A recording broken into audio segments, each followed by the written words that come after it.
My name is Mark Hake. I'm from Scottsdale, Arizona, and I am very interested in your policies on diversification and also how you concentrate your investments. And I've studied your annual reports going back a good number of years, and there's been years where you had a lot of stocks in your marketable equitable securities portfolio, and there was one year where you only had 3 in 1987. So I have 2 questions. Given the number of stocks that you have in the portfolio now, what does that imply about your view of the market in terms of, is it fairly valued, that kind of idea? And second of all, it seems that whenever you take a new investment, you never take less than about 5% and never more than about 10% of the total portfolio with that new position. And I wanted to see if I'm correct about that. Yeah, well, on the second point, that really isn't correct. We have positions which you don't even see because we only listed the ones above 600 million in the last report, and obviously those are all smaller positions. Sometimes that's because they're smaller companies and we couldn't get that much money in. Sometimes it's because the prices moved up after we bought them, and sometimes it's because we may be selling the position down even. But so there's nothing magic. We like to put a lot of money in things that we feel strongly about, and that gets back to the diversification question. We think diversification is, as practiced generally, makes very little sense for anyone that knows what they're doing. Diversification is a protection against ignorance. I mean, if you want to make sure that nothing bad happens to you relative to the market, you own everything. There's nothing wrong with that. I mean, that is a perfectly sound approach for somebody who does not feel they know how to analyze businesses. If you know how to analyze businesses and value businesses, it's crazy to own 50 stocks or 40 stocks or 30 stocks probably, because there aren't that many wonderful businesses that are understandable to a single human being in all likelihood. And to have some super wonderful business and then put money in number 30 or 35 on your list of attractiveness and forego putting more money into number 1 just strikes Charlie and me as madness. And it's conventional practice, and it may, if all you have to achieve is average, it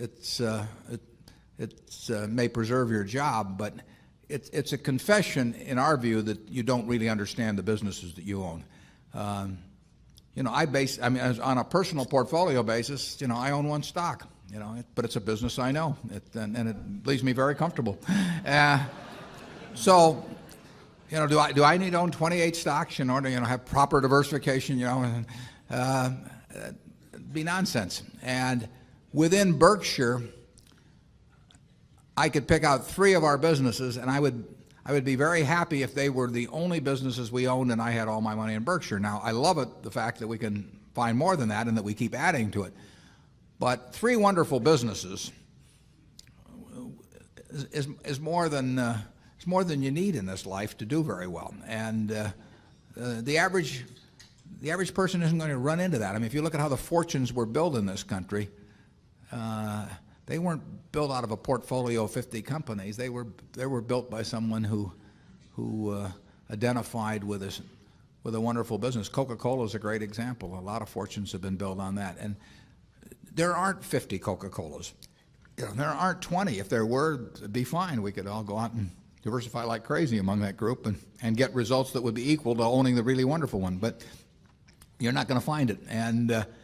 And the truth is, you don't need it. I mean, if you have a really wonderful business, is very well protected against the vicissitudes of the economy over time and competition. I mean, we're talking about businesses that are resistant to effective competition, and 3 of those will be better than 100 average businesses, and they'll be safer, incidentally. I mean, there is less risk in owning 3 easy to identify wonderful businesses than there is in owning 50 well-known big businesses. And it's amazing what has been taught over the years in finance classes about that. But I can assure you that I would rather pick if I had to bet the next 30 years on the fortunes of my family that would be dependent upon the income from a given group of businesses, I would rather pick 3 businesses from those we own than own a diversified group of 50. Charlie? Yeah, what he's saying is that much of what is taught in modern corporate finance courses is twaddle.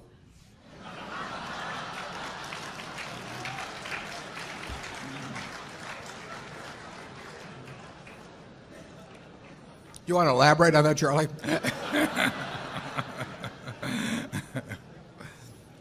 You cannot believe this stuff. I mean, it's modern portfolio theory, and yeah,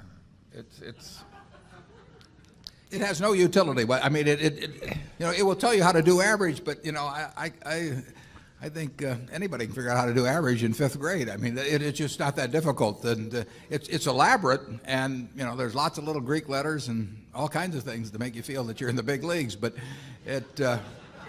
there is no value added. I have great difficulty with it because I am something of a student of dementia, and I have. Yeah, we hang around a lot together. And I get ordinarily classified dementia, on some theory structure of models, but the modern portfolio theory, it involves a type of dementia I just can't even classify. No. Something very strange is going on. Yeah. If you find 3 wonderful businesses in your life, you'll get very rich. And if you understand them, bad things aren't going to happen to those 3. I mean, that's the characteristic of it. By the way, maybe that's the reason there's so much dementia. If you believe what Warren said, you could teach the whole course in about a week. Yeah.